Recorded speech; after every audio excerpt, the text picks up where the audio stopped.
Welcome to the Crystal Palace Liverpool post-match reaction video, and everybody is talking about the penalty decision, which actually didn't have a meaningful effect on the result itself because Liverpool were winning 2-1. In my personal opinion, it was a penalty because Diogo Jota, yes, he doesn't really touch the ball when Guaita clears him out, but the ball was still in play, and in my opinion, Jota could have gotten to the ball in theory, and Guaita clears him out. Otherwise, I can see why some people think it wasn't a penalty because it was a little bit soft. Maybe Jota couldn't get to the ball even if Guaita doesn't clear him out, but we don't know that yet. And outside of the penalty box, those fouls are always given when the ball is going out for a throw-in, for example, and the defender cleans out the attacker. That is given as a foul, even if the attacker is not able to get to the ball. So in my opinion, it was a foul, and if the foul is in the penalty area, it's a penalty. VAR gave it, the referee didn't give it. But some journalists and some people are saying that that they are requesting a Premier League investigation into the Liverpool game. I mean, where was this uproar when Diogo Jota was absolutely cleaned out by Emerson Royal of Tottenham?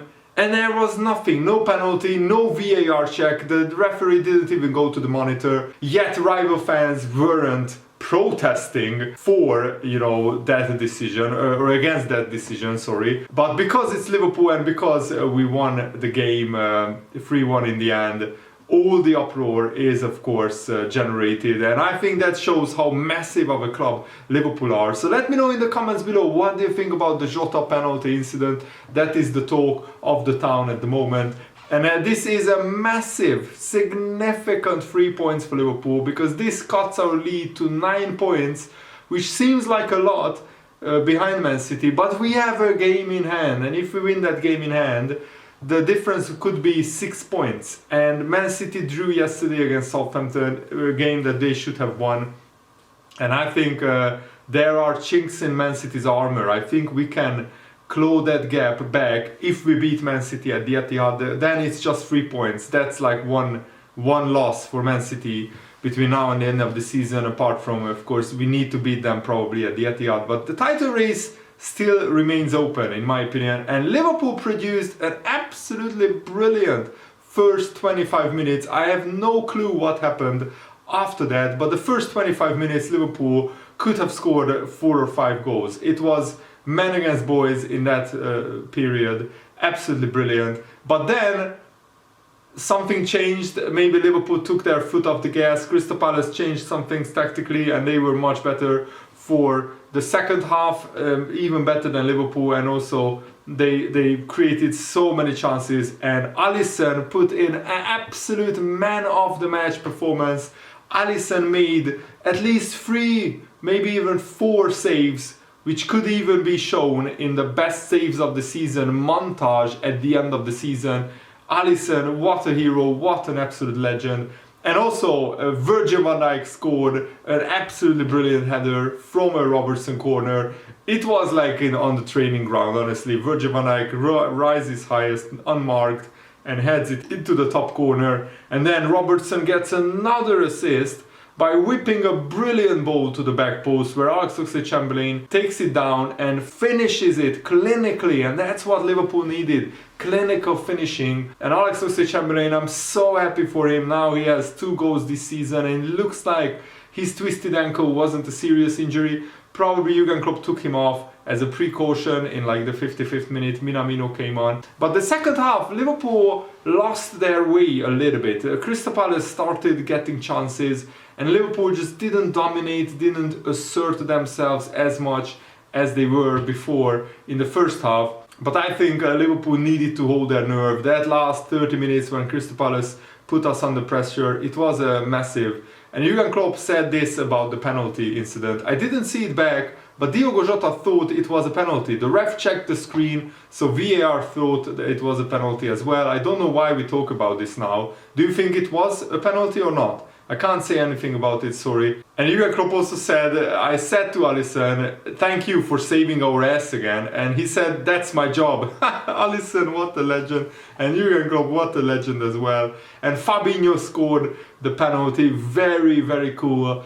penalty by Fabinho, and he has still a 100% record for us from the penalty spot. So when Salah is not in the team, I want Fabinho to take all of our penalties when Salah is back. And this was a very tricky period for Liverpool. We had no Naby Keita, no Mane, no Salah, yet we dismantled and smashed Arsenal in their own backyard 2-0 to qualify for the League Cup final, and also we won 2 Premier League games, scoring 6 goals, only conceding 1. So overall, Liverpool, even though we weren't at our scintillating best, I think we navigated this period pretty brilliantly, and we took full advantage of Man City dropping 2 points yesterday. And also Chelsea-Tottenham is played as I record this video. Hopefully it's a draw or maybe even a Tottenham win, but I'm not sure who I want to win there. I don't really support either team, but if Chelsea lose that game,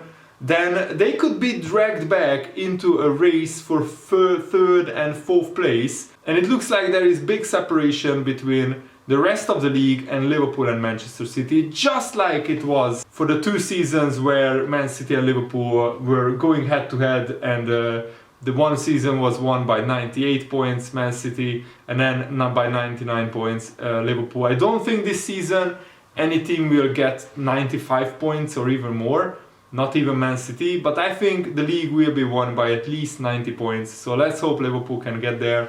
Hopefully Man City will drop a lot more points. Jurgen Klopp said we didn't calm the game down when we were 2-1 up. We got the third, but all credit to Crystal Palace. If we played 90 minutes like we started it, it would have been a tough afternoon for Palace, but we never did. This was so important. And Jurgen Klopp said the first 35 minutes we were brilliant. If someone had an explanation what happened after that, tell me, because I don't understand. The relief at 2-0 meant we wanted a little break on the pitch, but that's not possible. This is a Premier League. You don't get breaks on the pitch.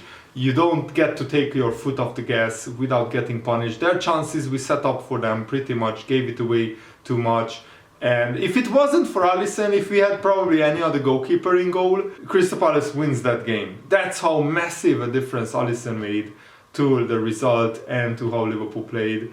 And I don't understand why some people want this game to be investigated. We were 2-1 up when the penalty happened in the 93rd minute or something like that. So we were winning the game anyway.